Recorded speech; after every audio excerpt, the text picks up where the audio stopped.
Sabi ng Diyos na makapangyarihan. Good morning to all my friends. Prince Price, Friendship, good morning. Sabi ng Diyos na makapangyarihan sa lahat. May kasalanang hahantong sa kamatayan at may kasalanan ding hindi hahantong sa kamatayan. Kaya ganun. Kaya sabi din niya sa ibang verse na hindi lamang sa tinapay nabubuhay ang isang tao, kundi sa salitang namumutawi sa bibig ng Diyos. At sinabi din niya sa kanyang banal na salita na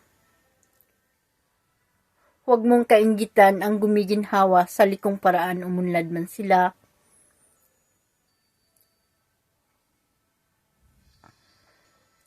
At saka sinabi din niya sa kanyang banal na salita na ang iyong sarili sa Diyos mo ilagak, pag nagtiwala kay tutulungang ganap.